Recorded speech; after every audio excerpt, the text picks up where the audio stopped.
This conference will now be recorded. And we just got this session will now be recorded, so it is being recorded. Okay.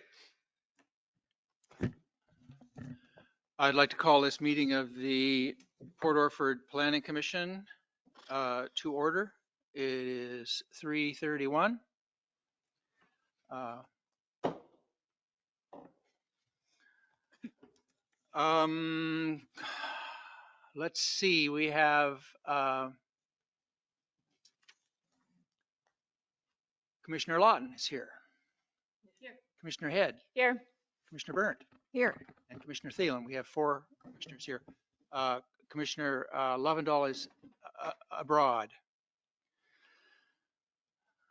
out of town too. Mm-hmm. Just kidding. Both, actually. Oh, Oh, that was bad. yeah. Oh, yeah. That was really bad. I'm sorry. Yeah, it just hit you after you said it. Overseas. Uh-huh. Oh, man, overseas. Hmm. Stop it right there. Uh-huh. A- Approval of the September 5th minutes. Do we have any comments on the minutes?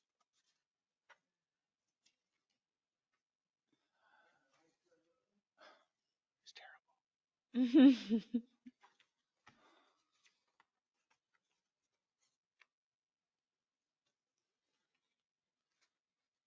Well, I don't have any comments. I've looked through them No before. comments. Yeah. So if there are no comments, I would entertain a motion to approve them. Commissioner Berndt, I motion to approve the minutes from September 5th. Commissioner Head, second. It's been moved and seconded to approve the minutes. Um, Commissioner Lawton, Yes. Commissioner Head, Yes. Commissioner Berndt, Yes. Commissioner Thielen's a yes. So they have been approved. Chair comments. We have a few things that have been given to us today. I'd like to add on to the discussion items. The one that's been given to us. The city manager Huddle is preparing the checklists and application documents for short-term rentals and wanted to give them to us for our perusal, for our comments, which I thought was really a really gracious thing to do. So we have those. I don't know how much we'll want to talk about them today, but we can certainly take them home and look at them. And I do have a comment about them. Will they be on the it will agenda? be on the agenda. Okay. They'll be item F. I'm putting Okay. it on there. So, Great. and I think that was the other thing that I'll say was it has been brought to my attention that we will be opening the POC 2302 Clark RV Park application, and we will take testimony if anyone wants to speak to it or against it. And then we will also entertain a motion to continue to November 7th, which is the official way to do this, which we want to do. That's all I have for comments. So I see there is public here, and I don't know if we have anyone online, but if there are public comments on the agenda items, Crystal raised her hand. yes. Crystal?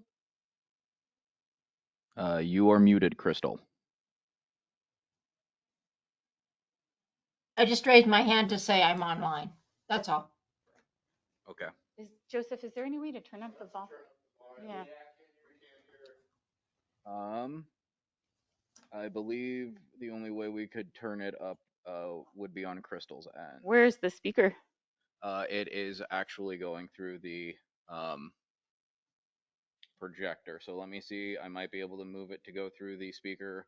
I'm not 100% sure though. Maybe you could ask Crystal if she can turn it up. I'm trying, but I don't see where to raise the level. It would be mic sensitivity, or if you can bring your mic closer to you, that would also work.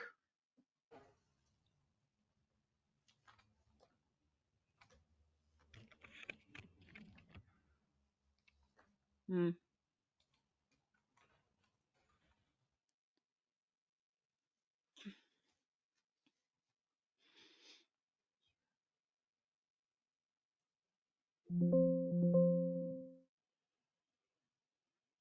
Can you try again, Crystal?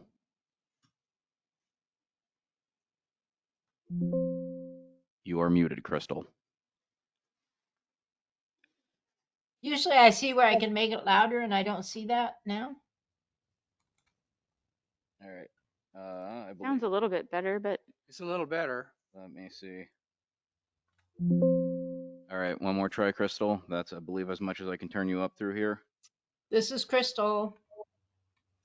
All right. okay, it's better. Yeah, it would be better if we could Oh, I found the settings again. get it I'll coming through try. the speaker. Okay, instead I'll of the see what I computer. can do. But for a different meeting. That's better, Crystal. Thank you. Yeah. So this is a point for public comments, and then for items that are on the agenda, if you have items, if you want to speak to the Clark RV Park, just wait a moment, and that'll be up next. So are there any comments on anything else on the agenda? Nothing online. Okay, let's move to the RV park.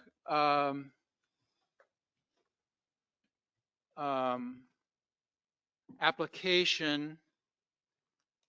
Let's see, what is this? This is yours. Sorry about that. So,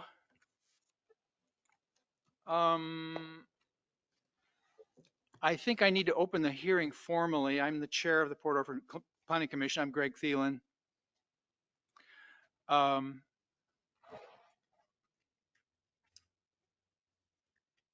We can't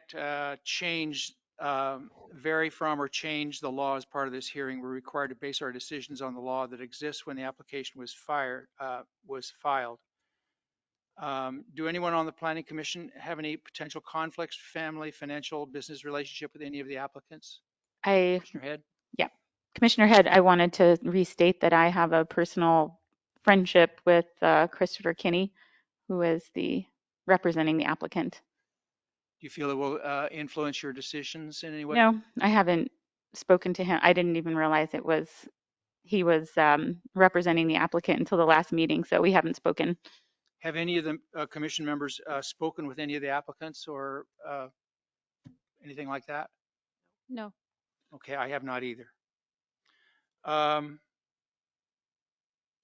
So we will open. So this is an application that was dealt with, that was opened at the last meeting, and we had a hearing. There was testimony for and against this application. And so what we're going to do today is open up the hearing. Since there are people who want to speak, you can get on the record, and we may ask you questions, but you'll have a chance to speak. So yeah, so this is your chance to do that. So if anyone would like to speak, would anyone like to speak for the RV park application? Okay, no one is speaking for it. Would anyone like to speak against it? If you do, please come up and state your name and where you live.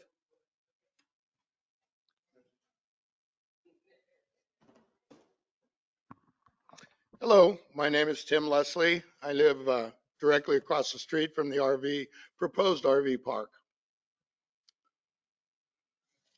Thank you.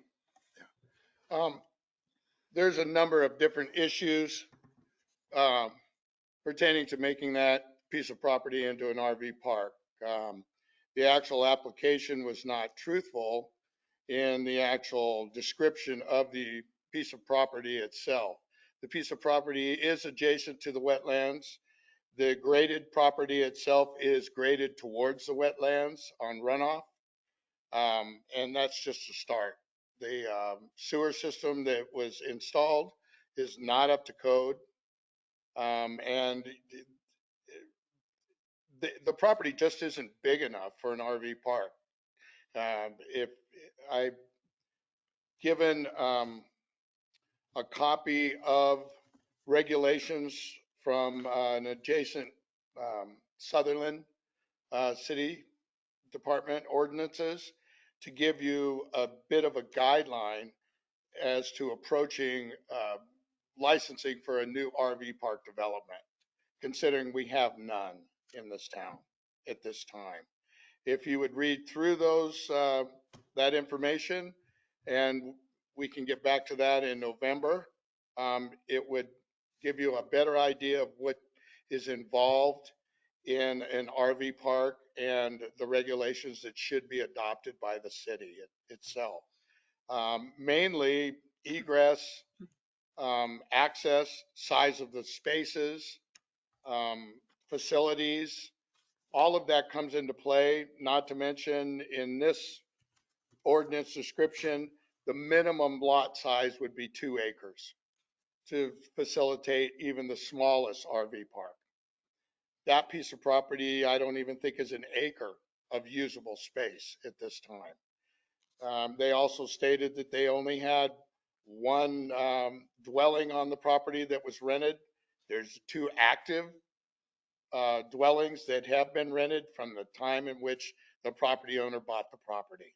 That's why one is A and one is B on the mailboxes. So the truth is that most of the stuff that was put in the application was incorrect. And I would behoove the the planning commission to walk the property and see exactly what they're looking at when it comes to approving an RV park. There is no 40-foot clearance to turn a vehicle around on the property adjacent to the parking areas or the RV spaces to begin with. You have residential structures adjacent to the property of the other person that is here to testify. We cannot even get the property owner to police his own property when it's vacant, let alone an RV park. The property has weeds growing almost 3 feet tall on it. We've asked the property owner to get that addressed. They still haven't done a thing. It's a fire hazard, okay? Now that it's starting to rain, that may change a little bit. But the point is the property owner he's absent. He lives in Mexico. He's never lived here.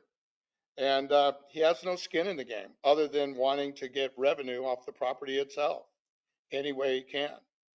So as far as I'm concerned, I have a lot of objections to that piece of property being an RV park. And we can continue this in November. Okay? I have a question for you, Sure. Mr. Leslie. You mentioned that you knew that the utilities were not up to code. May I ask how you know that? Well, I watched them put in. Okay, I was there when the sewer line was put in and the electrical and all of it, and the water well. He has drilled a well to supply the units with drinking water and everything else, but the sewer line isn't tapped. It's part of the existing sewer system. Okay, and there's a 4-inch sewer line that goes to the existing dwellings. If you were going to add another 6 onto that, it would be undersized easily. And this is city sewer? Yeah, city sewer. Okay. And he has to use city sewer. There's no part of the piece of property that you could put a leach field in and a septic. That's all there is to it, Okay, thank you. No worries. Any other questions for Mr. Leslie? Thank you for bringing the, this is from Sutherland, you said, from there? Okay. And these are the minimum requirements. I mean, if you really think about it, the size of the spaces and everything else, egress, parking for guests and that type of stuff, there's just not enough piece of property there to facilitate the usage. That's all there is to it. You know, in this description that I brought you and everything else, there's supposed to be, you know, um, facilities for bathrooms and that type of stuff for the people who are renting the spaces. Mm-hmm. Okay, where are you going to put that? You know, you've got to be able to get a fire engine in and out of there with the people in the spaces. Okay, that would come into play for Dave Duncan of the fire department to come over and okay that. But if you had 6 spaces there occupied with vehicles, you couldn't get a fire engine in and out of there. There's just not enough room. You know, not to mention you don't have the fire facilities to accommodate it, you know, unless you want to put a fire hydrant there, you know. So, Okay, well, thank you, Mr. Mr. you. Leslie.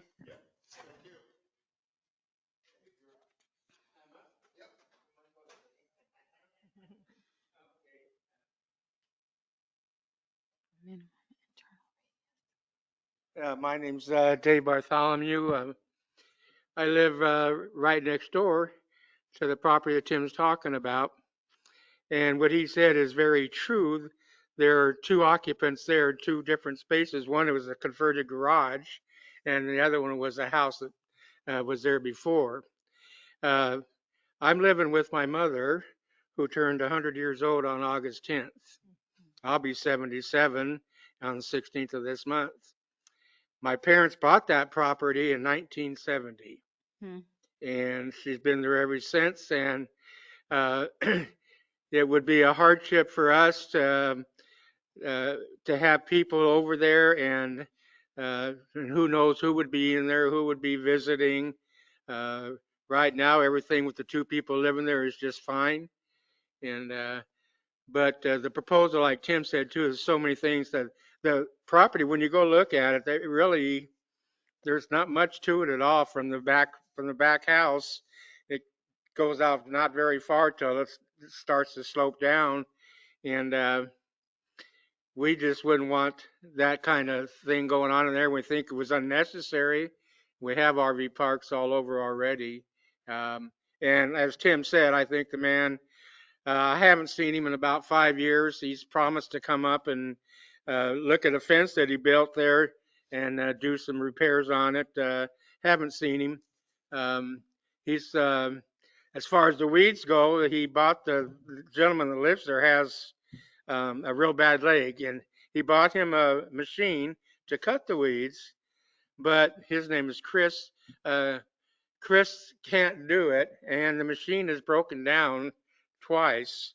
I talked to Chris just the other day, and I told him that, look, you know, he's got to do something about this. I mean, I know you can't do it. I know the machine's broken down.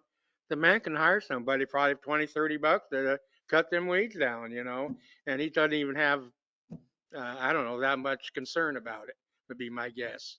So, that be stated, that's my statement, and I hope it does not get approved, and my mother and I can live there a few more years. But I know it's going to be hard for her now. But anyway, that's my statement. So Thank you, Mr. Thank you. Bartholomew. Appreciate you coming in.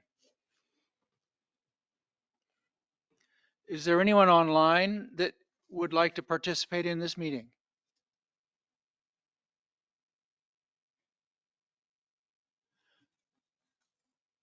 Well, there's been a formal request to hold the meeting over till November 7th. I would entertain a motion for that to happen. Commissioner Head, I move to hold the meeting over until November 7th. Commissioner Burnt, I will second that. It's been moved and seconded. Discussion? Commissioner Burnt, Yes. Commissioner Head, Yes. Commissioner Lawton? Yes. The motion passes. So we'll reconvene this meeting on November 7th At 3:30. at 3:30. Thank you. Thanks for coming. You too.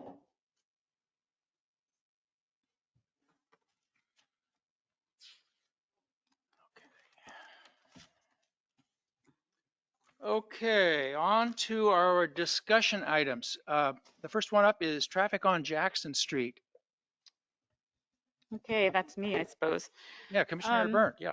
Head. yeah. So the, since I wanted to get this on the agenda, it's become clear that it's not as much speeding on Jackson problem as it is a speeding on residential streets in Port Orford problem.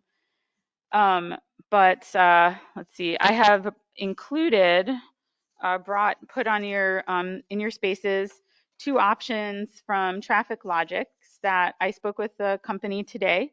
One is the speed hump would go all the way across the residential streets, and the speed cushions come in 3 sections, and they would allow for emergency vehicles with wide wheelbases to straddle the humps so that they wouldn't, if an ambulance, for example, was speeding down Jackson, wouldn't, hit the bump and jostle people and equipment.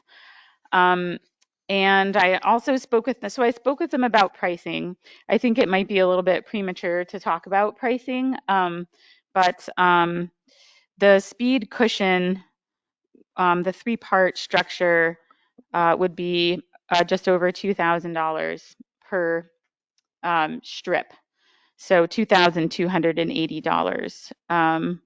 They come in quantity, in separate, so it would be a quantity of 3. The speed hump that goes all the way across would be $2,660, and they also have some small parts, a rotary hammer drill, and an adhesive applicator gun for the bolts that would be a little bit extra.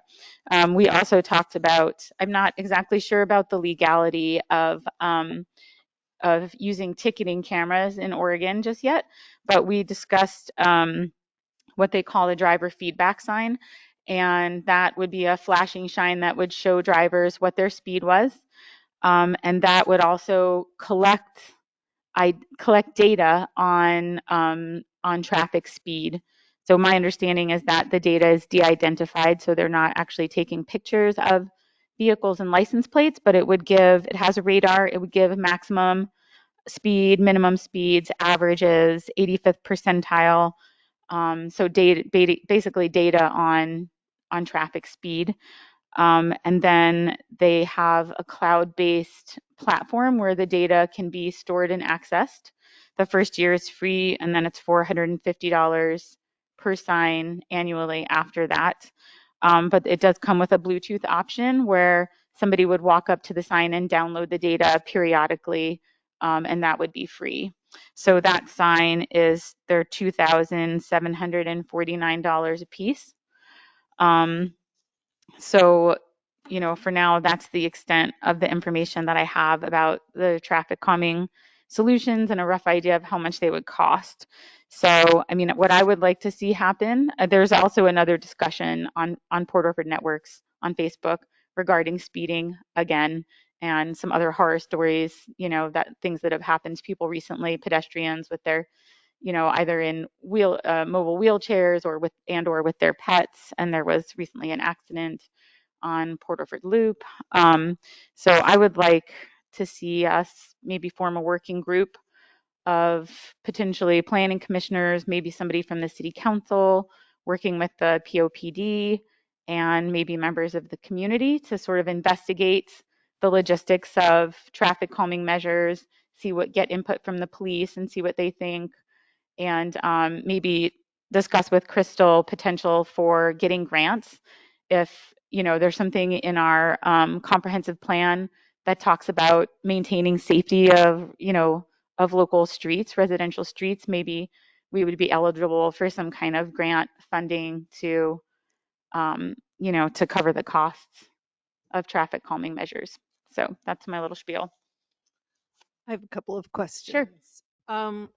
Did you perchance check in with any cities who have tried either of these methods? I haven't, but I got some leads from the company on small towns that have implemented them.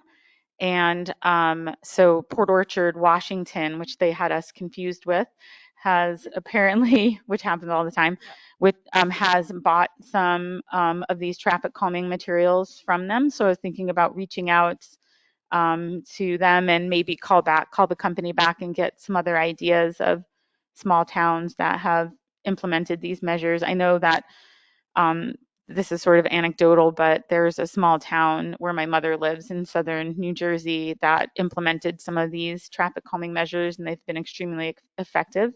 But I was going to try to, research it more locally before going to the East Coast. Yeah. I know that as you enter Bandon, Yes. heading north, Mm-hmm. they have the flashing speed sign. Um, but that's more on a main road. Right. And so it kind of makes sense there because I do believe it's effective. It is because of the big hill. Yeah. Yeah. Yeah. And it's a little bit of a different situation because it's on Highway 101, which is governed by ODOT, as opposed to the residential streets, which would be up to us to manage. Yeah. Okay. And I'm not sure that I understood what you were referring to when you talked about the speed bumps and emergency vehicles being able to, how would that be any different from any other vehicle? Because of the wider wheelbase, they would be able to straddle or only have one wheel go, go over the bump, Okay. as opposed, depending on the width of the wheelbase. But a regular car, the wheelbase is too narrow, and so no matter, unless they go completely off the road, which is of course also an option, they would hit the bumps with both tires in Okay. this speed cushion where they're spaced out here. Yeah. Yeah. Okay. The other thought that came to mind is if any of these measures could be helpful for our police force Yeah. in terms of generating more Yeah. revenue. Or not having to, well, so I did speak with a member of our local police force. I'm really not sure if I should go on record, Yeah, you don't but have to say who. he was generally really supportive and also like the idea of the ticketing cameras if we are able to pull it off, because it would be able to free the officers up, kind of take that off their plate, because they know that it's such a big problem, but Right. they have so many other bigger fish to fry that they can't just sit on the residential streets and hoping to catch speeders. So if we had like this, the driver feedback sign collecting data for us, then we would know where the priority spots are and just how bad this problem is, but the officer I spoke with was really supportive. So I know in the past I've seen areas where they put a little strip across the street and it's a movable device so that you can kind of check traffic flow. Yeah.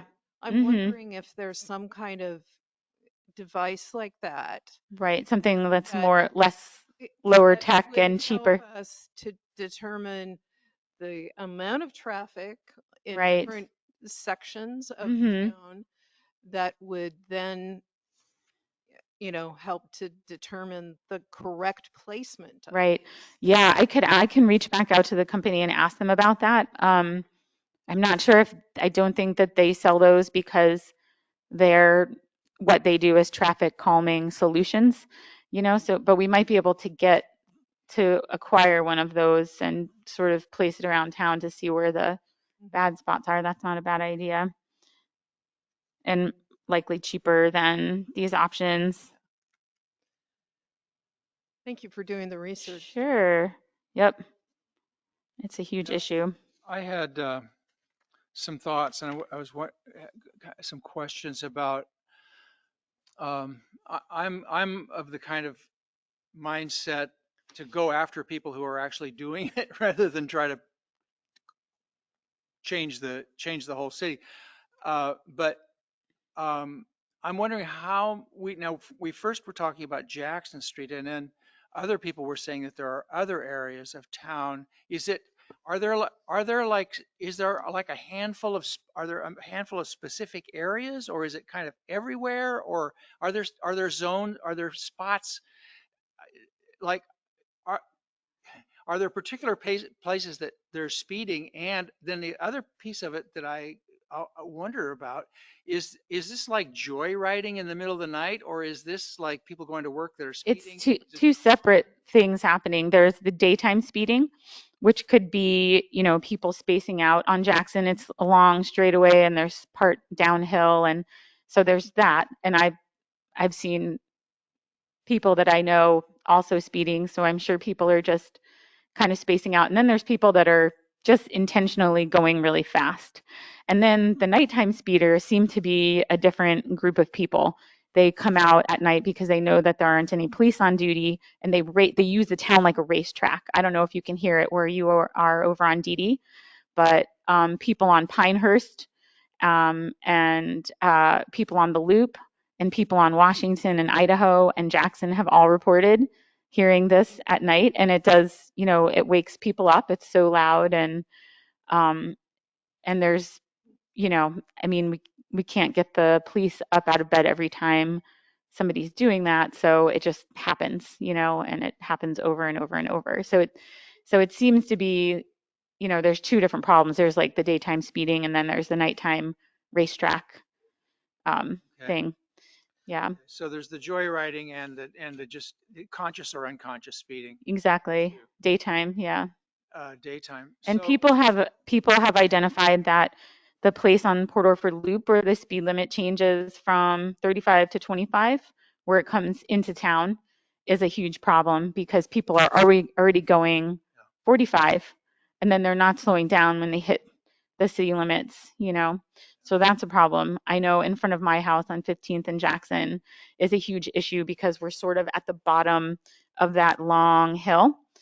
And then people on Idaho and Washington and Pinehurst have also reported, and I don't know specifically where those folks live, but they've also reported excessive speeding. Doesn't Idaho have, if I'm thinking right, stop Periodically, sign, yeah. just about every block? I don't think they're being observed at, especially at night.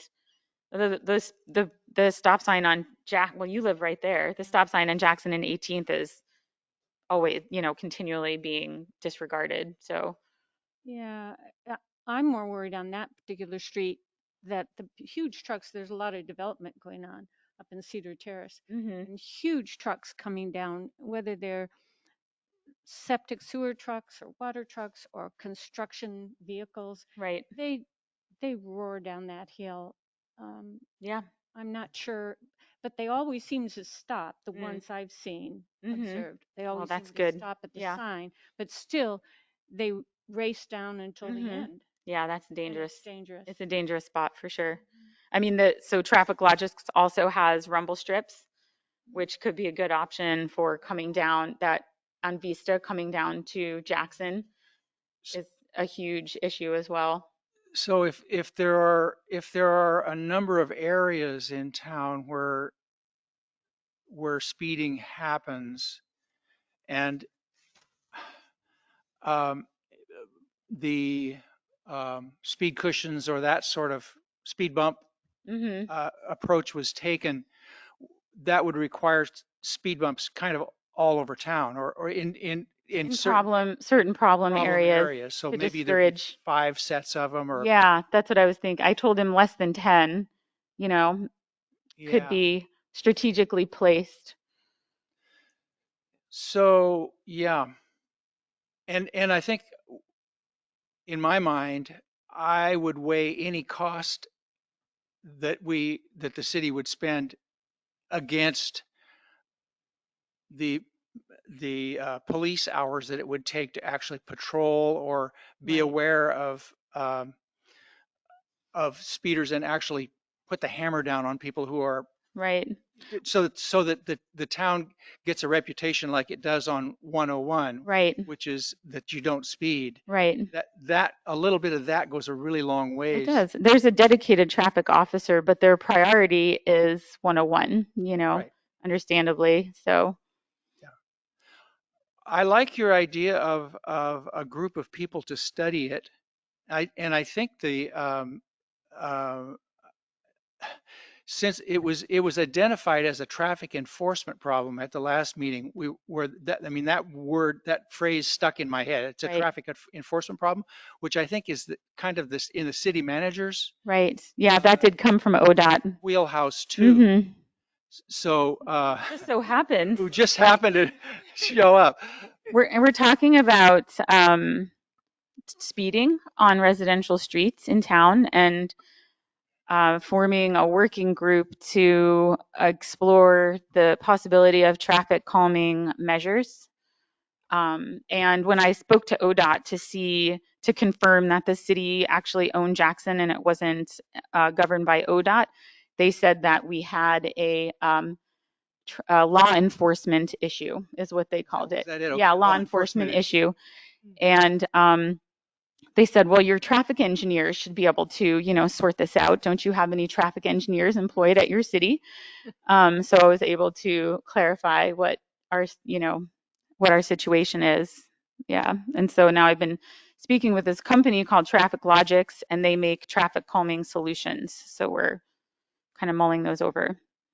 Nice. Mm-hmm. Well, this is kind of timely because at the last city council meeting, we had at least 2 citizens and then some city council members. I think, did you just mention Jackson? I did. So the 2 notorious streets that were spoken of were the Loop Road and Mm-hmm. Jackson. And so, and one of our city council members lives on the Loop Road and another lives on Right. Jackson. And so some citizens, so There have been the city extensive council- discussions on Facebook. City councils, yeah, and Mhm. it got to the city council level and they were very interested in seeing what authority we had to regulate speed limits in our town because ODOT said we have an enforcement issue, but also we were wondering if we could even get the limits reduced, so there might be a state law that says what the speed limits are, and we just haven't gotten around to looking into that. But Right. I did speak with ODOT about that, and trying to recall the exact wording that she used, but she seemed to indicate that traffic calming measures were going to be a more simple solution than trying to get the speed reduced because it's prescriptive Yep. in different types of zones. Yep. So a business district would be 20, residential is 25, the loop is 35 until it hits town, but there was actually, now that I think about it, there was something that came out in the Oregonian maybe last year about ODOT giving cities more flexibility. Yeah. again, the city council's aware of it and they are interested in solutions. And Great. so if you all could present some to them, I think they would be really grateful and maybe responsive and give some direction. So Yeah, we're discussing forming a working group that involves looping in the POPD to see what their thoughts are on the situation and traffic calming solutions. I don't even know if you need a working group. I think you could just reach out to them individually and, and then have one person bring the stuff back to this group. Anyway, just another way to do it. You Mhm. could do a working group, but that might be overcomplicating it. I see that. So Commissioner Head, you are front and center on this issue, Right. which I really appreciate. I would welcome you reaching out to a city council member who is interested and Gary Burns expressed interest in the issue, so I can reach out to him. if you guys reach out and make a presentation to the city council or give some information to our city manager, Mm-hmm. However the police could be involved. Mm-hmm. I could have a meeting with with chief about it. I've already spoken to one of the officers, but I could get more, formal endorsement for different ideas. I like that. Mhm. I think that would be a good use of your interest Okay. and your participation here. Okay. So, and I don't know how formal we need to get, but I think you're the I can person. work on it. Okay. You have my blessings. Okay. Sounds good. I'll do it. Okay, shall we move on to another Yeah, one? Joseph has I his have hands a up. question before we move on. I didn't manage to write down fast enough.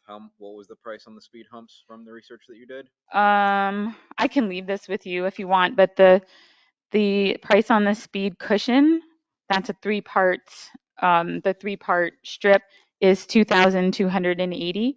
And I did try to get clarification on whether we would get a discount by buying more than one, but wasn't clear in our conversation, so I can get some clarity. And then the speed hump, which is the continuous strip, which doesn't have the spacing for emergency vehicles, is 2,660. Thank you very much. Yep. And did you get the pricing for the driver feedback sign, the camera? 2,479. No, 2,749. Okay. 749. Yeah. Thank you for verifying. Yep. You talked about the other strips that just kind of rattle you a little bit when you Oh, the rumble strips. Yeah, I didn't Yeah. get any pricing on. get price. I didn't, but I can ask. Yeah. Rumble strip. They're Thank you, really Commissioner effective Head. on steep downhills. Yeah. Thank you. You're welcome. For 18th. Yeah, that's what I was thinking. Rattle Rumble strips. Mm-hmm. As long as it doesn't rumble the neighbors. Yeah. No, it's a series of really thin strips to rumble inside the vehicle. You know, down where the slide was, I post 312, they put them in there You did. to get people to just kind of slow down. Yeah. It's really common on exit ramps from highways that are, exit ramps slowing down to a stop sign where there's going to be kind of an abrupt change in speed. Yeah. Okay, we're on discussion items. Item B, derelict buildings. Sorry, go ahead. Yeah, which is one that I put on. Mm. I'm very interested in finding ways that we can help the city council to be able to deal with the derelict buildings that we have in town. There are a couple that are just egregious health and safety hazards. And there was a motion up in front of the city council about 2 years ago, and I'm not sure. Do you recall when that was? It was about 2 years ago, and I was not. I remember that. I was not able Yeah. to find it in our minutes online. I just went through them all today, and they're not in the city council minutes as far as I can tell. I believe that it was in November of 2021. It was right around the same time that we were doing building heights and the tower. It just got kind of lost in the shuffle. I'll look again. I went through it twice and I couldn't find it. But Joseph has copied off. I did find the building code online for the county, and Joseph has made a copy of that, and I believe we all have copies. It's quite a lengthy read. This one. I spoke with one of our city councilors who was involved in the discussion on it. And I've actually spoken with two of our city councilors, and evidently the issues that have stopped this ordinance from passing or from the buildings from being dealt with are one, money. The city has to have money up front to pay for the removal of the buildings, and then if the property is sold, then they can recoup that money, but they have to have the money up front to do it. So that's one. That's something I'm working on. A source of money to do that. The other issue, which is a little stickier, is the wording of the ordinance such that it cannot be interpreted by an inspector who would act capriciously, or someone would be taken away from driven out of their home because it wasn't quite up to code or something like that. And so the approach that I'm where I'm headed is a simple ordinance, maybe an amended or ordinance that just addresses the egregious situations. Mr. And, Chair, and then if necessary, um, and get rid of the buildings that so we can get rid of the buildings that are really bad. And then if we needed to move further, they could amend the ordinance to go further. Commissioner Head? Yeah. Oh, can I make a quick comment? sure. Okay, Commissioner Head, my understanding was that the focus was going to be on unoccupied derelict or unoccupied structures. Is that still Yes, the case? but the ordinance, it doesn't, Doesn't distinguish? yes. Okay. So that's a problem. Mm-hmm. Mr. Chair, Yes. John Huddle, City Administrator, also Planning Director. The ordinance you're talking about a county ordinance? Yes, sir.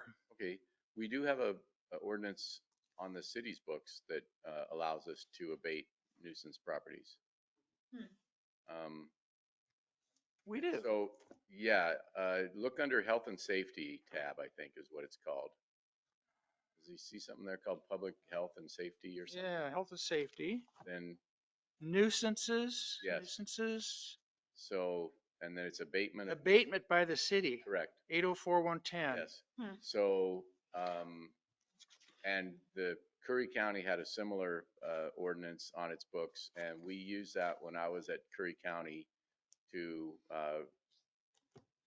get a court order. But it is a cumbersome process and it's expensive. So here's how the process goes. Mm. You inspect the building from the exterior, right? Because you're the government and you can't search without a warrant or probable cause, or exigency. So the case that happened at the county was the parents who owned the building died, and the two children of the estate, the adult children, one lived in Seattle, was respectable. The other lived this was in Harbor, south of the Chetco, and it was the daughter who was a drug user. And so the daughter and the drug user squatted in the house of the estate. Law enforcement could not trespass her because, she was a legacy of the estate. And so her and her drug friends ended up burning half of the house down, and then they stayed in there. But by burning half of the house down, it created structural unsoundness. So what we did is we went from the exterior of the building, took the photographs. Then we went and we had the building official with us, and then we took those photographs with a factual description to a judge and got a warrant to go onto the property and take more photographs. And then with those photographs and, the descriptions, we wrote letters. And if you look in there, Mr. Chair, you'll see that it says the city gives notice. There's a hearing at the city level, and the city gives a 10-day order to abate the nuisance. If they fail to abate the nuisance, then the city can get a court order to remediate the nuisance. And so there's just notice, process, but you do have to go to court to get a court order for the abatement. And then when we got to that stage of the county, it took about a year. And when we got to that stage, the wheels of justice grind slowly. So we got a court order, and once we got that, then because the responsible party was in Seattle, you have to hire a process server out of state, and you send them, the notice, and they have to go serve the person, and then you have that proof. And then by the time we got there, we were ready to, and it was going to be $14,000 to tear the building down and dispose of it. And that's probably ballpark, 10 to 20,000. Is the cost of that, Commissioner Head, is the cost of that passed on to the owner, the responsible party? Exactly. So what happens is you tell them abate or will abate, and then they actually ended up abating. We got to the point where we were just about to have the contractor go. They ended up cleaning it off and then selling it, and it worked out. But until we went through all a letter doesn't work. Hey, come to the city council and tell us your side of the story doesn't work. It only works when you get a default judgment against them for failure to appear at the court, and then you have that, and then you want to foreclose on that judgment by enforcing it with a writ. Then you have to go to the writ to the sheriff with a judgment and say, here's the judgment, sheriff, go, you know, get the building torn down. So it's a process, but it does work.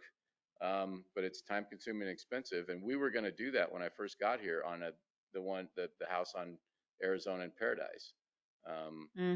And then just other things got in the way, and also the issue of the cost, because there is the upfront cost, and then you're allowed to put a judgment lien on the property, and then you can foreclose a judgment lien. You can sell the building yourself. So it's process, but I've looked at our code already on the books, very similar to the code we had at the county, very similar to the code we had at a jurisdiction I worked at before. And it's just something you just have to commit to and be patient with and be persistent with, and you can have results. But we just got deluged with other things that were, you know, on a case like that, you're creating your own deadlines. We had multiple other things where deadlines were given to us that we had to meet on items where, while we were trying to meet deadlines on items, we couldn't even start anything new. And It's the difference between hard deadlines and manufactured deadlines.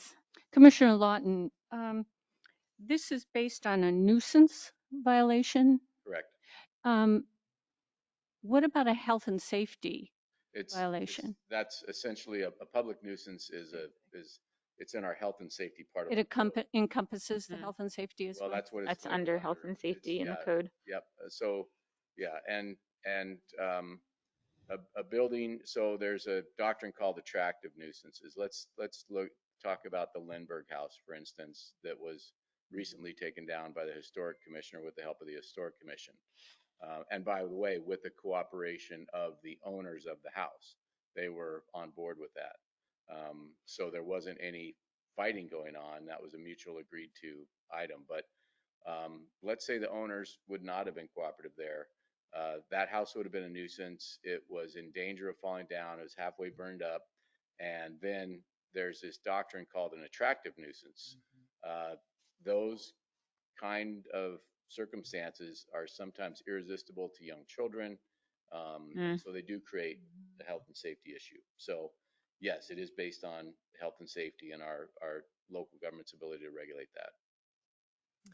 Commissioner Head, you had a question? Yeah, Commissioner Head, whose plate does this fall on to keep following up? Is it, would it be the city attorney? Would it be your plate? It's typically myself and the city attorney and the city council. And the law enforcement considers this what's called a civil matter, not a criminal law matter. And they said they will assist as necessary. But it's typically not a police matter, but it involves more or less civil law. I had a question.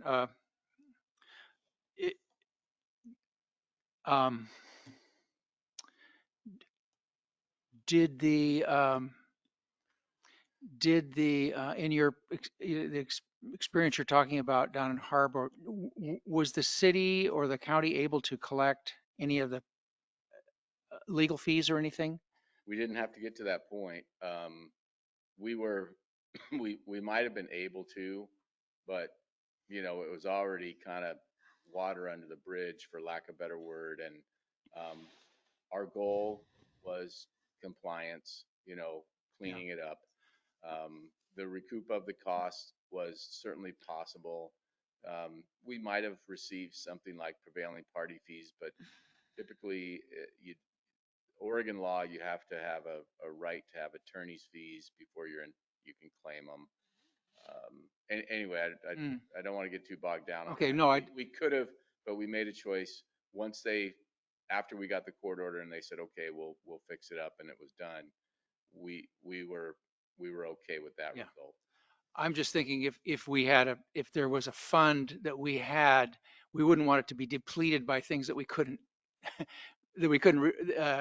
get our money back with. Yeah. The real question I have though is, do you feel that as written, our Port Orford city ordinance is adequate to deal with this with the egregious buildings like the I Arizona think Street? so. I think it's, and the phrase and the concept is due process. Mhm. Notice, opportunity to be heard. You can't have your property taken from you without due process. So it sets up, and that's why there's so many different, notice of a hearing, notice of a decision, notice of a court proceeding to enforce a decision, notice of, Yeah. and then notice of a judgment, notice of a proceeding to enforce a judgment. So there's a lot of steps because it's a pretty drastic measure. So as I look, so as from speaking with counselors, the point I would want to be sure of was that it would be uh, like who makes the decision, the decision to The city, go after someone it wouldn't be just an individual. It would be no, it comes to the city council. a city council decision Yeah, basically to do it it. would be me uh, bringing the case, bringing the matter to the attention of the city Okay. council and requesting, their decision to move forward with further action. So initially it starts at the city administrator's desk and then it's brought to the council for direction. Okay. I think that would satisfy Right. everyone. Sure, it would satisfy me too. I would love to engage in this kind of code enforcement, but we're still not there yet. Money. It's not even money, Mr. Chair. It's actually, I do not have, these are extremely time consuming Yeah. and right now, there are so many things going on at the city administratively, and, with the council that taking on a new item, even as undesirable as these properties are, taking on a new item is, it's the opportunity cost of doing one thing means you can't do something else. So that's where we're at right now. And maybe that's why We don't have the manpower. we were going to adopt, or they wanted to adopt the county, so it would be in the county's hands. Oh, yeah, no, the county, I don't think has any jurisdiction in our city limits. Okay. Do we know if we can hire or contract with a private agency to deal with these kinds of things? I'd have to look into it. The code says city administrator, but it may say city administrator or designee. Mhm. But there is a doctrine that if it's a governmental function, you can't privatize it. So, so that's a squishy doctrine. I don't want to hang your hat on that, but we would also have to pay, and that's there. So we also, I said we don't have the manpower. We are financially strapped. All our funds have been allocated in our last budget, and I don't think we allocated any for nuisance abatement. So what we did at the county actually is, when we knew we were going to do this, we put it in the budget to do that. And so I don't know it's in our budget. Yeah. Well, I'm interested in trying to find another revenue source. So. Well, and so bottom line is what I didn't want the planning commission to do was spend a bunch of time looking at a new ordinance to adopt a new ordinance. We've already got all the ordinance we need. It's just a matter of people and money. That's very helpful to know that. Yeah, Thank you. I don't want you guys to spin your wheels. Good. Thank you. I have a comment. What I've seen, and probably more in big cities, is when buildings are abandoned or no longer being used, they put up temporary fencing to kind of lock it down, if you will. Yeah. Has that ever been considered, just to keep it safer and keep people from going inside? My hunch is that is whether it's the bank or whoever is owning it is doing that as a risk management tool, for their own, self-interest, Right. versus, trying to keep people safe or help anyone else out. That's just a hunch. I don't have any experience there, but I think Okay. that's what's going on. Yeah. I would hope, I came here to actually kind of ask, and Mr. Chair, I think I don't even know if you saw it, but I sent you the application form and the Mhm. checklist form, and I don't It's know. on the agenda. Thank you very much. I appreciate that. Did everyone get a copy of that? Do you know? I think Mhm. we Okay, all, Yes. Joseph's yes. giving me the Joseph thumbs up. made copies and I Good. think we all right. have them. Thank you. I'm sorry. I came in here without the agenda. It's item F. Attention to, for us to take them home and look at them and Good. Then we don't have to, that is fine. I wouldn't mind just going over them with you to help inform your thoughts on it, though, if you wanted to have me present so I could give you the thought process behind the application. Yeah, and I I would do. like that. Yes, I do have a comment as well about it. Do But we I have don't any know more if on? we're jumping ahead. I don't know Well, where you're on. if we don't have anything more on this, I mean, I'm satisfied with what you've told me, and I'm going to be looking at this and Yeah, thinking about this. Uh, I'm good. You're good. Hmm. Okay, so let's move forward. In fact, let's see, where's my agenda? Can we jump ahead to item F? I'd like to jump ahead to item F since our planning director is here. So yes, if you'd like to make a presentation would you like a copy? I think there's an extra one. Yeah, if you have an extra, thanks. This one right there. That's great. Appreciate you doing that.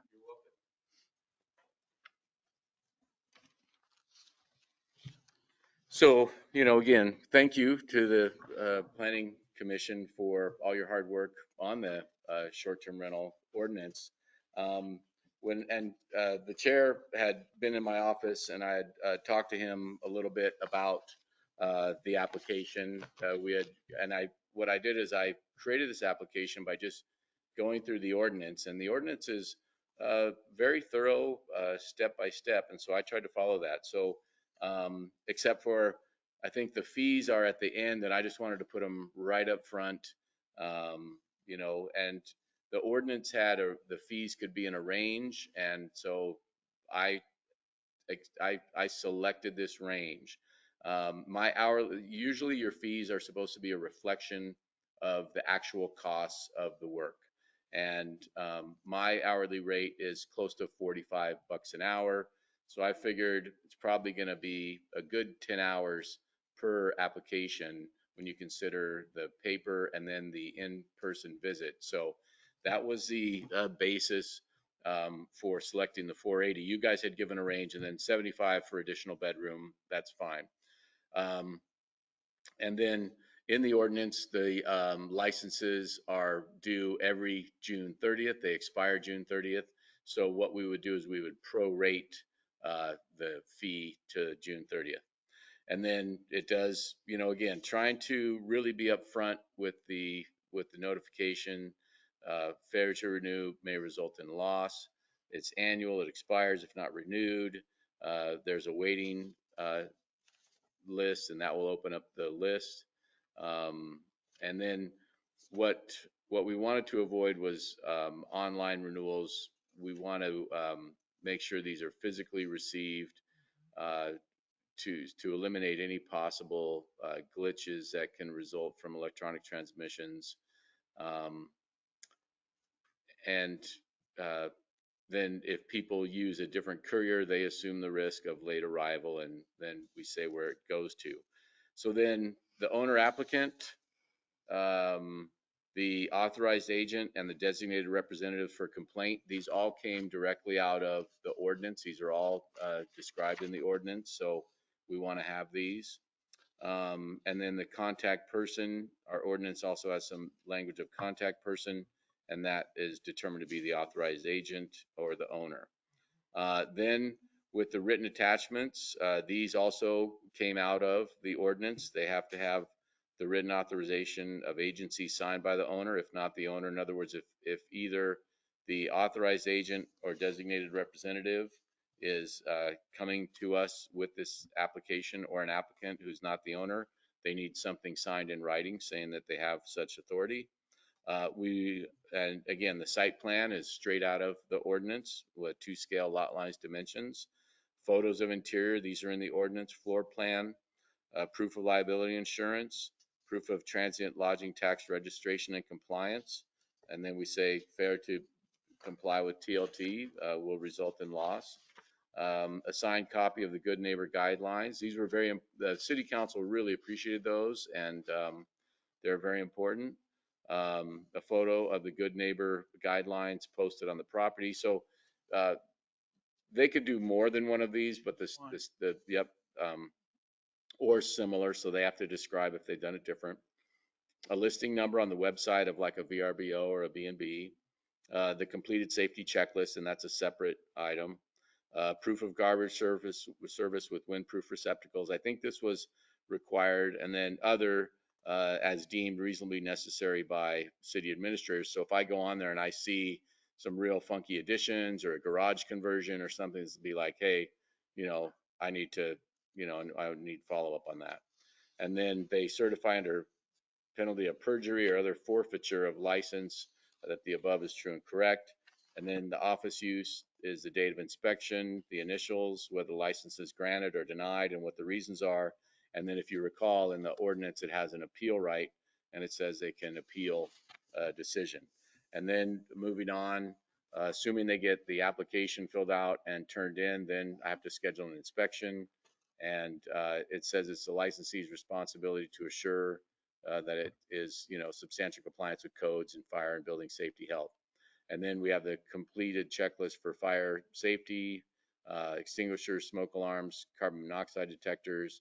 And you see we got that, smoke alarms, carbon monoxide, signage to fire exits, fire escape ladders on the second floor, and then household safety and maintenance, electrical outlets, electrical panels. And then they have, these items. And then the next page is the solid waste collection. Again, this was very important. And then no RVs. That was also straight out of the thing, so I'd be looking for those. And then I just added the emergency contact information, Port Orford Police Dispatch non-emergency number, and then for them to put on here their designated representative or contact person. So this is, I'll call it a draft. I think we could use it right now and we'd have a decent amount of accuracy to it, but I think more heads are better than one. And so if you all have time to put some stuff in, what I also have done, and I don't know if I gave that to you, but the press release, I felt like, I didn't see that. okay, I apologize. So I've drafted a press release that the city council is going to meet on the 10th, and and the newspaper, we already missed the press deadline for tomorrow's newspaper. The paper likes you to have your stuff in Friday at the latest Monday before the Wednesday publication. So I'd like any comments on that and on the press release. The press release is very basic. It says, hey, the city's starting this new program. You have to have a license. The cost of the license is this. Pick up your applications here. We'll probably post at least a sample of our license and our checklist online so they know what they're getting into. And then I anticipate what we'd be doing is mailing the application out. So if you recall, we have, I'm going to say it looked like 60 or 70 entities who are doing this, and we have the cap in the residential 1 and 2 zones only. So again, we're going to be putting out 60 applications. Then the 60 inspections is going to be the tricky part, assuming I could do 2 a day, between going out, walking through a house and then coming back and filling out the paperwork and all that stuff. And then there's got to be follow-up. So that's just going to be, again, the man hours and the time involved, but I think it's a worthwhile endeavor. Yeah, Commissioner Head, I just wanted to let you know that I spoke to Jeff McVannell. I don't know if you know Jeff McVannell. He has the McVannell subdivision. He's a contractor and licensed contractor and inspector.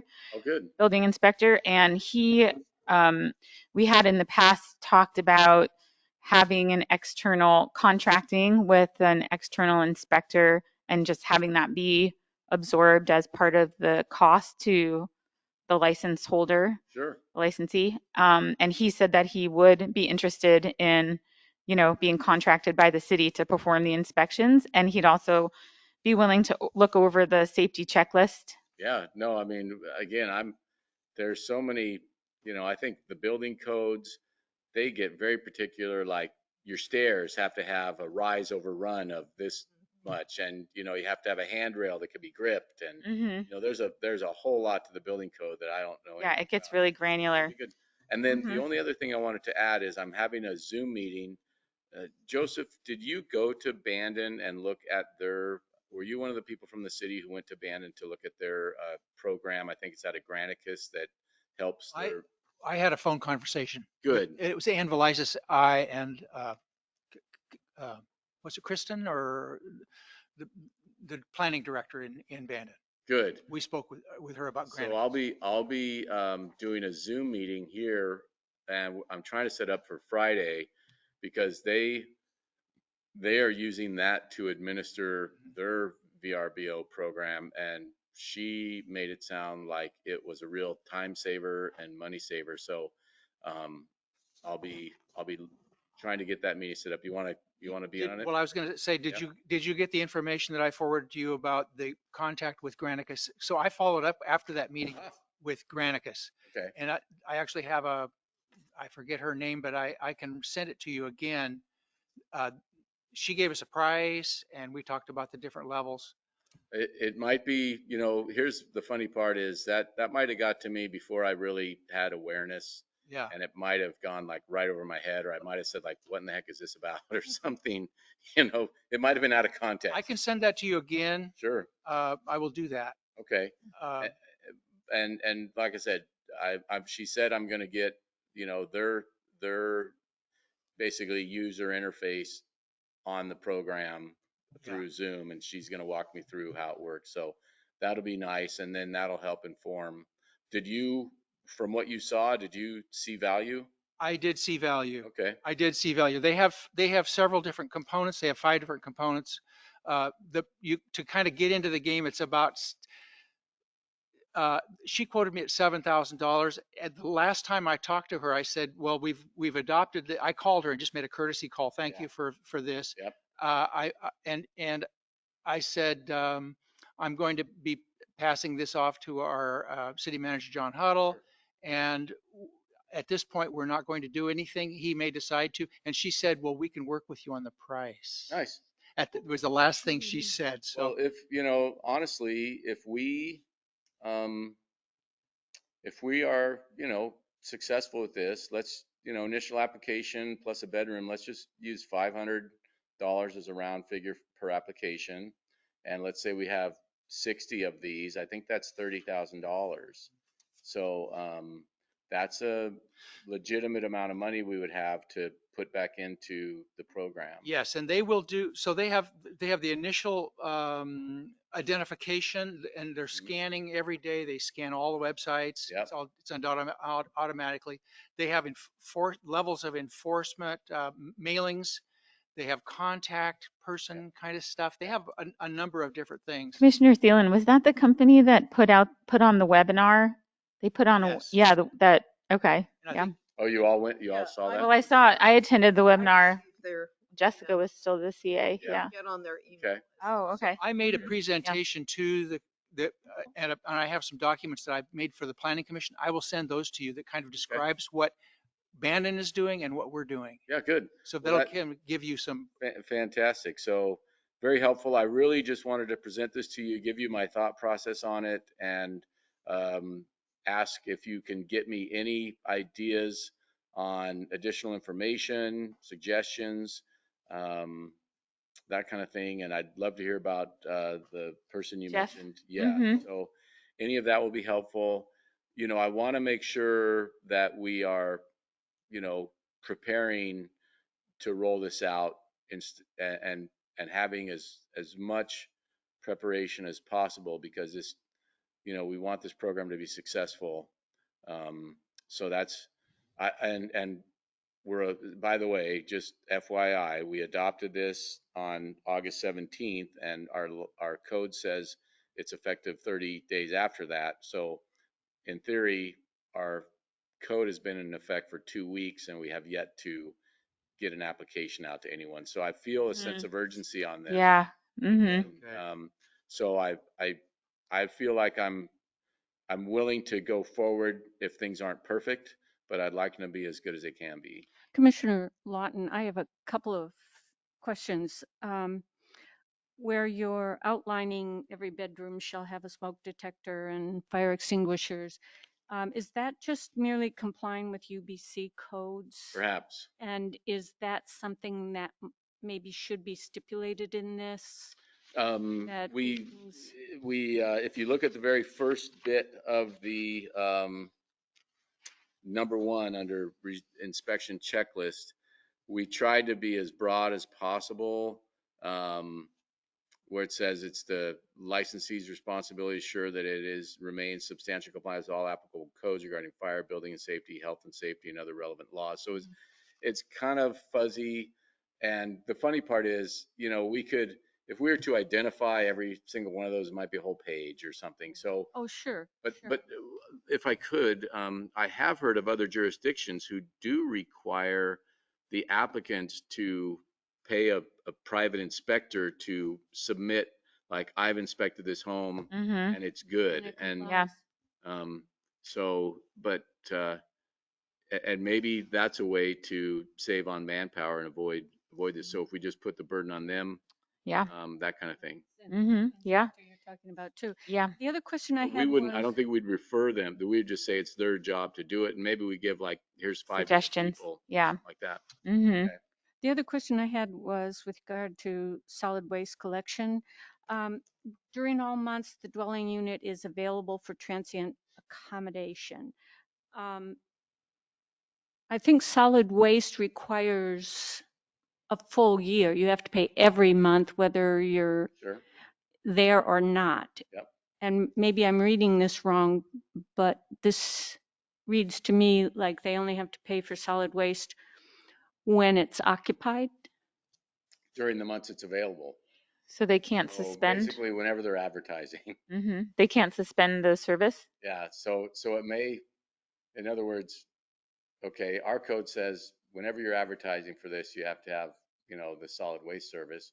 So then they go to the solid waste service and say, well, solid waste service says, well, it's annual. So basically, I think the default, they'll be in an annual solid waste service. But in other words, we don't run the solid waste. So we couldn't tell the solid waste company that, oh, you need to change your rules for this. Is it a requirement that it's annual though? I don't know. I don't think. I mean, you can pay month to month, right? I'm not sure, but last I inquired, which has been a number of years, Mhm. you pay for every month, whether you're there or not. Yeah. And I think you can apply for a vacation of 2 weeks or something like that, Yeah. which isn't much. Well, I think that'll work itself out. We were trying to do again where we put the onus on them to say you need to have solid waste during the months you're doing it. Whether they can have, how they work that out with the solid waste companies, up to them. It's up to them. Yeah, but we want to make sure they're having it and I believe it says while it's available, meaning, and usually that means when they're advertising. And my hunch is they're advertising year round. Let me see, how does it read again? Minimum service requirements during all months, the dwelling unit is available for transient accommodation, So- which really is, I'm assuming, all year long. Yeah, I would guess that these people who have these units would want them to be, rented all year long. Yeah, they're occupied year round, so Mhm. weather permit. Yeah. Okay. One more. Would you like me to put you in touch with Jeff McVannell? Maybe if. I'm wondering, I say sure, but I don't want his expectation to think that he will be our contract inspector. I think Right. the model we might go with is that part of the application process, one of the documents they have to have is a building inspector saying this passes Right. fire, electric. Stamp of approval. Yeah, something Mhm. like that. Kind of like when we have building, they have to have engineered stamp or a surveyor stamp on a plat. So that's part of their application. So I like that suggestion. Mhm. And so if you can remember to Yeah. remind me I'll of convey that. Uh-huh. we'll fix it. So the onus is on the The- licensee, Yep. to and have we their- we can suggest yeah, to have their several inspected, yeah. inspectors.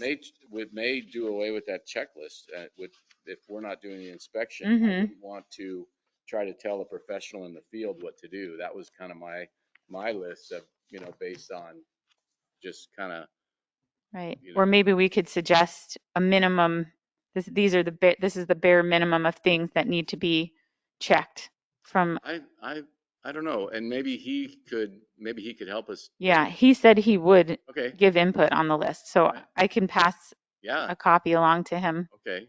Just to refresh my memory, you're going to put out in the paper that we're accepting 60 applications for these. Is Nope. that correct? Nope. We are going to put out in the paper that this program is going to start, that you are going to have an application, and and also, by the way, you're going to have a certified home inspection stamped by a pro, and then um, and then if you don't have it, you won't be able to rent your house on short term. This is just going to be a bare bones press release, giving people a heads up it's starting. And then after the press release, we already have the list of properties that are doing this. And don't some of them have applications and others don't? Is that what we talked There about? aren't any with applications currently because we haven't sent any applications out. They have business licenses, which is slightly a different thing. Some of them are paying what's called transient lodging tax. See what we don't, so we don't have anything regulating short-term rentals. So they are going on right now, and these people are paying transient lodging tax, but there's still more issues with them that aren't being addressed, which we're trying to do with this. So we know of at least roughly 60 in town, and there's a limit as to how many can do it in a residential neighborhood, and that creates, scarcity. So anyhow, but we're not going to do a press release saying there's going to be 60 of these. We actually won't really even know, and then the Granicus program may find us a few more because they scour the internet and do things. So anyway, so the only reason we were just using 60 is because we already have a spreadsheet, and it's in the ballpark of 60 to 70 ish. So that I don't get hung up on that, and that won't be part of the press release. Okay, thank you. So I really like your number one on the inspection checklist that you say substantial compliance. Well, It's reasonable, but yet verifiable. So here's what could happen. They could be short on an item or two, and some stuff's a fix-it ticket, so do we, and if an inspector says, this, they're okay, and, they'll have this fixed, and then, we could follow up on the fix-it ticket. And when will the applications be ready for people to? Well, this is the application form, so they'll be ready once I get some feedback from this group and from others who are involved in the process. And I want to have a meeting about Granicus, but like I said, I don't want to make the application just perfect and just delay. I'm feeling really some urgency, so I would like to think the application will be ready next week. Okay. I want the press release to go out next week, next Wednesday's paper. We already missed the deadline for this Wednesday, and the press release is saying it's coming, get Right. ready. Then it has to come actually. Yes. And then, yeah, Yeah. good. So that's kind of the plan. And then you guys are going to kind of be my, eyes and ears and tell me how I can make this better, more clear, all that kind of stuff. And so I would like your feedback certainly within a week from now, or sooner. I feel like you guys are familiar enough with this, and that you've been living with this for long enough that you know what you'd like to see. And I tried to embody what you've already done. So I hope it all sounds real familiar to you and isn't, but if I've missed the obvious thing, please help me out. This, for my eyes, this all looks really good. On your household safety and maintenance, there are items here that I haven't seen in any other of the like flashlights, bug spray, cleaning products, bucket, broom. Those are, I think, I would like to see on that household safety and maintenance or house. Well, I can get rid of that too. I'd like That to does see a seem window good in to the you. bedroom, an illegal egress window in the bedroom, handrails on stairways, Okay. railings on the porches, All right. anything over 30 inch. Those kinds of things I think are the Okay. things that, whether they have a broom or not, Yeah. it's not the city's responsibility. Yeah, no, I hear you. I agree. That So is kind of really Good. kind of I'll- nitpicky. Yeah. I'll get you a list. I'll that's get you a list that I would good. sign on Yep. to. That's Yeah. why I've sent this out. I might be too close to it and I might, anyway, I just want some help. Yeah. I want to make Great. sure. Those are the types of things that Jeff McVanel mentioned in our initial conversation also. Sort of step, Oh, thank you. yeah, steps and, Yep. that kind of, Railings and yeah, yep. that Windows. kind of, Good. No, all good. Very good. Well, Thank you. I don't want to take up too much of your time. That's all I had. And so I'll just wait to hear from you. But if there's nothing else, I'll take my leave. Thanks for coming in. Thank you. Really You're appreciate welcome. it. Yeah, no, and I Getting on again this. appreciate all you guys did a lot of the hard work on this. So thanks so much. And I just want to make sure we get what you guys did in action. So, mm-hmm. all right, very good. Thanks everyone. Thank you. Thank you. Real quick before we move on from this Yes. topic, Commissioner Head, can you please spell Miss McVanel for me? McVanel, Vannel. He's a licensed contractor and inspector. Thank you. Mm-hmm. And you can get to me through Joseph, and I'm just jhuddle@portorford.org. So Okay. jhuddle, HUTTL, 2 T's, no E, at portorford.org. Okay. Thank you. I might even be on the website. You never know. Probably. All right, everybody. Thanks again for everything you're doing. Thanks. See you around. Thanks, Jeff. Bye. Granicus and safety list. Okay, let's back up to planning clearances past and present. And the wells are also going to be part of that, just because it's And all on wells, the same list. Is okay, E. well, they're different. It's a different item, but Yeah, I let's put it made the together. agenda Let's just and talk. then made the list that has all of them. So as part of the packet, I went through and looked for past planning clearances that have come in within the last 6 months, which I believe the commission has asked for. Do we I have have it. copies of that? It's in the packet. It's in the packet, yeah. Oh, thank you. Good. Behind, it's I think the only item in there What other than concept? the minutes. Mm-hmm. Oh, There we go. yep. And then in addition to the list, I've included a map that was supplied at the previous city council workshop on wells that has a tentative map with wells around town that was made by a concerned citizen. The list I have for you is tentative with planning clearances, land divisions, building permits. That's or conditional use permits. That's sort of just how I've decided to break it up because I thought it would work best. The land divisions, at least 2 of them should look familiar, as they are ones that were approved by the Planning Commission earlier this year.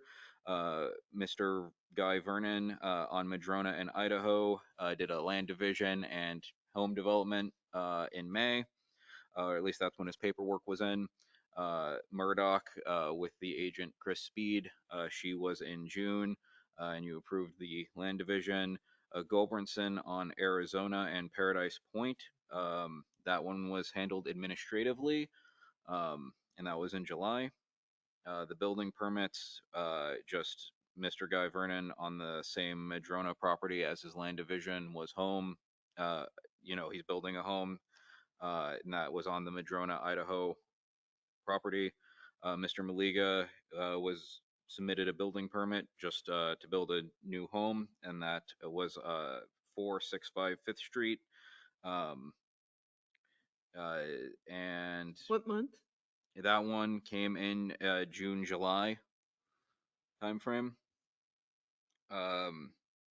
We had Mr. Gray come in, and he was just building a generator pad and a fence for the community health center building in May. That was a little easier of paperwork because it wasn't a full-on home. And then the Belusis submitted paperwork previous to me getting here to build a home on Stagecoach at 860 Stagecoach. And then the conditional use permits, we've only had 3 of them. It was the Pacific Gales extension, the T-Mobile satellite tower on Boot Hill, which Planning Commission oversaw last time, and then the one that is in the works is the 510 Madrona RV Park. The wells were for the Vernon property, the Murdoch property, the Goldburnson, the Maliga property, and the Belusi property all have wells. The Titchener property didn't need it because they weren't doing a home. They weren't doing any extensive modification. It was a more minor building packet. And then there, that's about 5 to 6 that I've listed. And then from what I've heard, there's about another 5 to 6 that were previously approved and are in the process of being drilled and made. And as the time goes on, I will make this list more extensive because now I know that the Planning Commission would like to know as these things come in. So I'll have a list, being made as they come in instead of having to go back and go through all the files to try and find them. Commissioner Lawton, thanks for the list. And we talked about adding the date and the address. And the reason for that, I would like to see how our development is happening in the city. Are we getting mostly permits for building homes or commercial structures? And then within that, how many are already on existing water sources or how many will be on wells? So I think if we can paint a picture over a year's period of time, that would be helpful to know what's going on in Port Orford, not only in terms of that, but also as people inquire, what's going on over here, we can have some good information feedback. I'm not even as interested in, there might be a privacy issue here with talking about who's the owner or who's the developer. It's more the address, the date that the permit was issued, and what type of permit was it? Was it for a private home or a commercial building? That's more of what I'm interested in. All right. I think I can, now that I know that that's what you're interested in, we receive monthly reports from county about permits that were issued. I will verify with the administration that it's okay for me to release those, and then I can forward those on to the Planning Commission if it's approved. And we also ask for information back from the county on the permits. Has that been done, and are they doing that, do you know? So since I was made aware that the Planning Commission and City Council would like to see that being done, I believe we've really only had one property that has applied and been approved and then come back from county. So the one that, has gone through did that. And then one among the materials that was given to the commissioners today, right before the meeting, was a drafted, Commissioner Head's holding it up. It's just a form that will now be going into the building packets that basically says that the applicant agrees to bring it back after county signs off on it. And then the second part of it is a signature from our planning department that it's been reviewed now that it's back from county and that it doesn't have any substantive changes. Thank you. Great. I have a question for Joseph. Okay. Commissioner Head, I appreciate you putting this together, the list of planning clearance approvals and well approvals. I think the name of the developer is important. It's public, it's part of the public record. It's a public document. So I do appreciate that that's also included. And I had a question about the Talus development. Do they have a well or are they on city water? What is the situation with the, City. Yeah. City? So they had pre-existing hookups? I'd have to do some digging. I pulled all my Talus stuff out when I believe it was Mr. Milliman was the one who began looking into it. Okay. I have all of it sitting in Okay. so I can get that an answer for you hopefully by next meeting. Okay. I want to say that that it was approved prior to the curtailment going into effect, so they were allowed to do the city hookups. That is, just me going off of memory though from something I haven't looked at in a few Okay. months. All right. Yeah. Just for clarification, Commissioner Lawton, are these names the owners of the property or the contractor developer? Because I know when you apply for a permit, it can be the contractor or it can be the owner. So how is that determined? So in all the cases other than the gray, the Gray on Titchener, it was owners.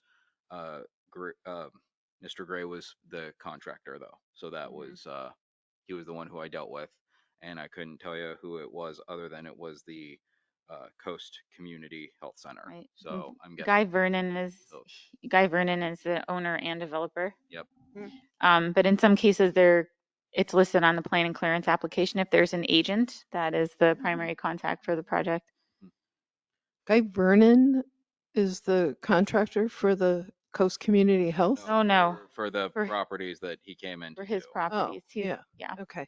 Sorry, that kind of got mixed together. Joseph, am I correct in thinking that before someone drills a well, they have to get a permit from the city? No, I don't. I think that that's what we're trying to have come into effect. It is not, I don't think it's necessary, unless they're doing other work though. Okay. Chairman, I you had something I to say? thought I heard you They have to say get something. they have to get a permit from the state. They have to register with the state and the health department, and Okay. they have to go through that. If we do a minor partition, if a property is created through a land use Right? where there is, or if it's subdivided or something and there's no water on that property, Right. then they have to show that there is water on the plat, which is why it's been coming to us. Got But it. they're not allowed to have water from the city. So they need to show that they're having water. That's what it is. That's where it comes. But there's no rule against, you don't have to get a permit To from the drill a city to well. drill a well. No, Okay. Okay. only to develop the Yeah. property on the plat, Uh, as I understand it. Okay. The other reason I wondered about that is because here you said wells, we have 5 approved and listed above, but Approved might not have been the best word, really. We gave them permission to file with the higher authorities because we weren't allowing them as an alternative source of water for partitions like okay. Grace. So Crystal has a comment she'd like to make, I think. Can't hear you. You are still muted. You're Crystal. muted. You're still muted. Still muted. There you go. The city does want to know when they get a planning clearance, whether they're using a well or a city, something in the city that's already there. Sorry, Crystal, we can't hear you. Well, I have it on, so I don't know. I thought I had it on. It's not on now. I don't think you know. just need to be Speak louder. closer to the mic. Okay, I'm just gonna go over here to the mic. Can you hear me now? Yes. Yes. Perfect. Okay. The city wants to know where wells are going in. But that doesn't mean it's a permit. It's a question. And we may ask them to show that they have, like on a business or something, they have to show that they have the proper permit. Okay. Thank you. Thank you for this information, Joseph. We've been Yeah, thank you, been Joseph. a long time coming, including the Yep. building permits. So that's really Mhm. wonderful. Really appreciate it. And like I said, as these go forward now, I'll be able to give a much more complete record of approvals with dates to get a much better picture painted. It's great. It's great. Anything more on this topic? Nope.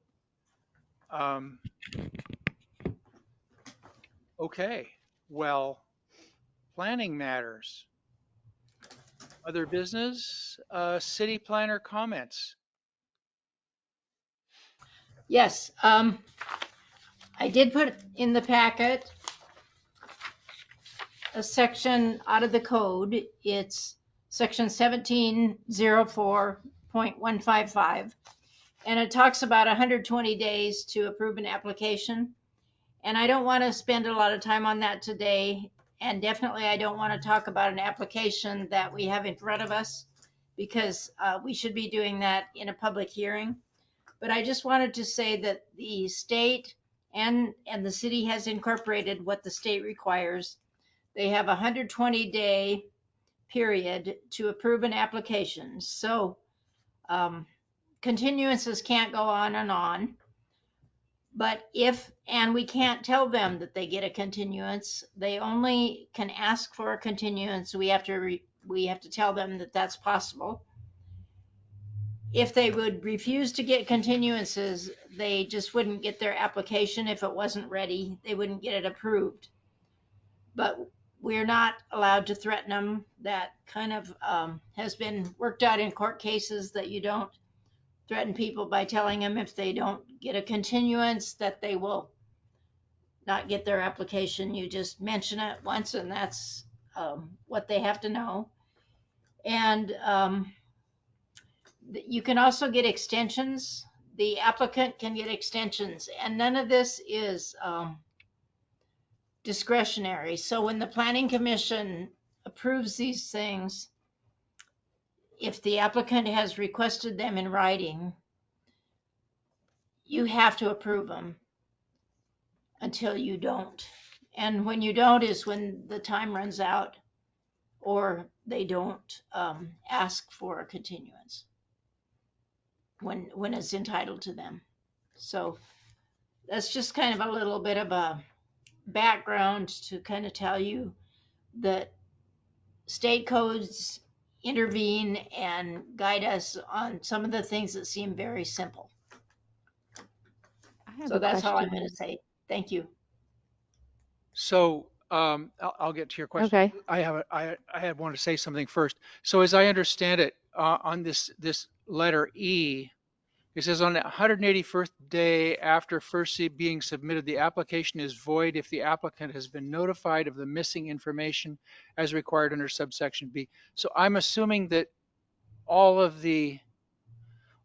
basically what the city does is tell the applicant, well, here's something you haven't dealt with. There's information that is missing. That's basically, and then it's up to them to supply the information in order to move forward. If they don't supply the information after 181st day,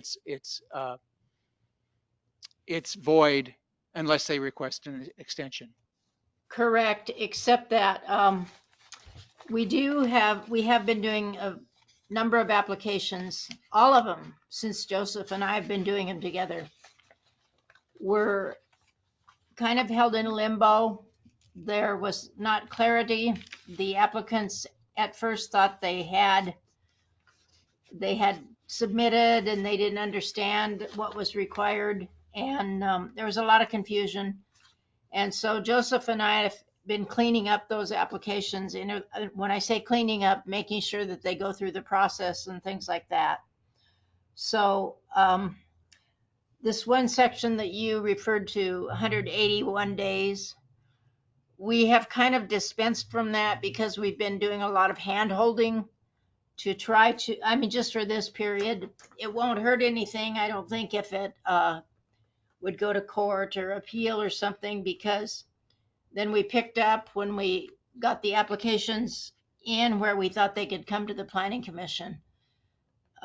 It was just kind of there was not any clarity, and we just have had to hold their hands to get them where they are.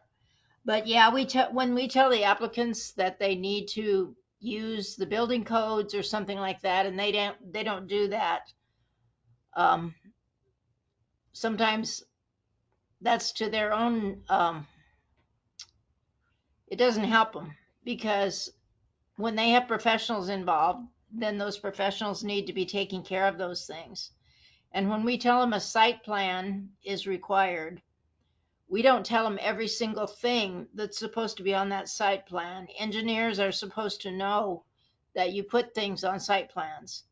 So that 180 days, I've been really strict about it in the past, but we haven't been so strict in the last year, this year, just because of some of those things that went on before. I think we'll be picking up following the code through the whole process from the start as we get new applications. We That have sounds one like a good idea. more, we have one more coming to you that was one of these carryovers, not a legal carryover like continuance, but just a carryover where it was mixed up and there was not clarification. Okay. So it sounds like a really clear set of guidelines that's put to the applicant right in the beginning is pretty important. Yes, and that's how I've always dealt with the applications in the past, but it's been very convoluted and it's cost the city a lot of money, and we weren't able to use a lot of the processes that we had in place just because they had kind of been thrown out, and we're just trying to get the city back on track, and I think we're about there.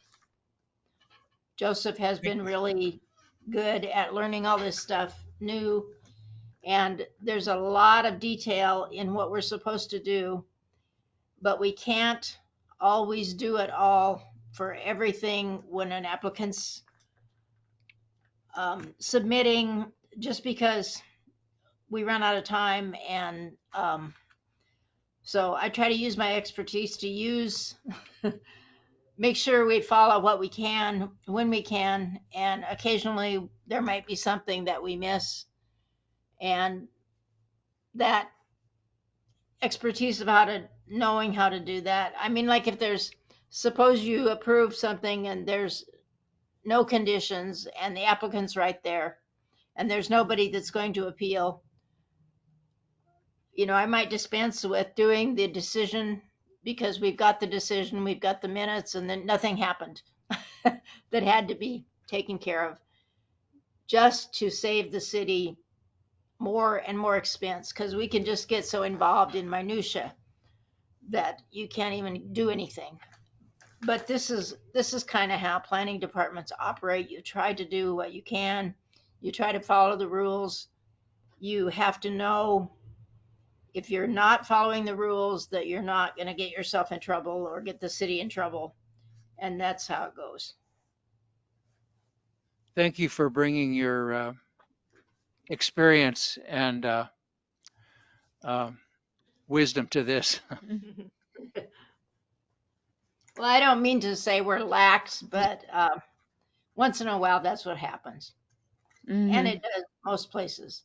I know that a lot of the applications I turn in, when I work under jurisdictions, I try to get everything in. I mean, that they're asking for, and I don't get 180-day notice saying everything's all right. I don't think I've gotten one of those for years. And that's because they run out of time. And so they don't always do that. But they're making a choice when they do that. I'm sure that there are some that they're very careful about when people aren't turning things in. So I'm just sharing some of that. Commissioner Head, you had a comment? Yeah, I did have a comment. I think it's only tangentially related to this, what's included here, but we have in the past talked about the part of the city code, and I believe it is under section 17. I don't have my code with me, that allows applicants to keep renewing conditional use permits somewhat indefinitely. We discussed that. That's pretty, yeah, that's that we pretty common. discussed that wasn't the original intention of that ordinance, and I so think it that it was. possibly needs to be reworded. I think it was the original intention, and it's held up in court. And that's the way that most codes were written. That doesn't mean that you have to give that. We could have criteria, that where they prove that they are working on that application. It's Right. just that nowadays some of those things you can't get the state to respond, and this is some of this that's sometimes convoluted, because sometimes the state just can't respond, or they don't want to for some reason. Yeah, Even I mean, if the it's not, applicant so is if doing what they're if it's supposed to do. denied, they just have to resubmit their application, right? It doesn't mean that they have to stop the project, but I mean, this indefinite extension after years and years and years and years where no construction has been done at all, I think we do need to have some criteria and update that language if that's possible. I think there should be some evidence that they are working on it for sure. Okay. Yeah. Can we put that on the agenda for the next meeting possibly to discuss what kind of criteria we would add? Yes, we I'm can. not going to tell you can't put it on the agenda, but we don't have any way to be doing more updates right this minute because we're going to run out of, we're going to, I mean, it's a expensive thing to do updates, and the code updates are not for commercial uses, they're for housing, unless we've already stated it. So you're saying it's not in the budget. We would have to send out notices because it's a zoning ordinance? We would have to send out notices to the whole town of that particular Well, I text. still think it's worth discussing and getting it on the sure. radar of the Yeah. city council. We can talk about it. Mm-hmm. Yeah. That's what we're here to do. We're here to talk about stuff. We don't, Right. you know, take a whole meeting on it, but we can Yeah. bring it up. And I think that's important. Mm-hmm. So, next meeting. Thank you. Thank you, Crystal. Thank you. Did you have a wording for that? Do I have to make a motion to put No, something on the Just agenda? no? Oh, No. I don't know exactly which, So it's a maybe revising or adding criteria for the ordinance regarding CUP extension. that's a good one. Adding criteria for CUP extension Mm-hmm. for CUP extension. Okay, agenda. Okay, that was our city planner comments. Joseph, did you have any comments? Not that I can think of.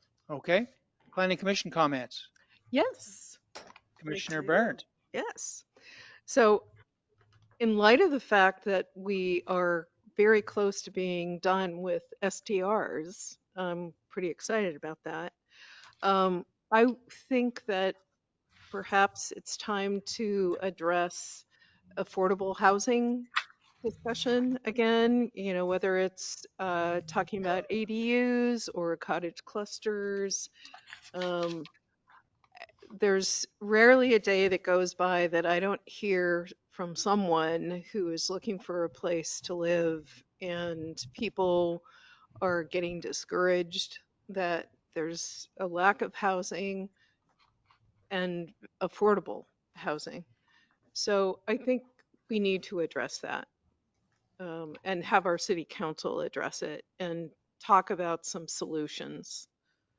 So you're suggesting that as a agenda item, and I think affordable housing is a good topic. And I think we're going to be addressing some of that. I think we have funding to be addressing some of that. But Okay. to just put it on the agenda is a good idea. Mhm. And Crystal has a And comment. Crystal, yes, go ahead, Crystal.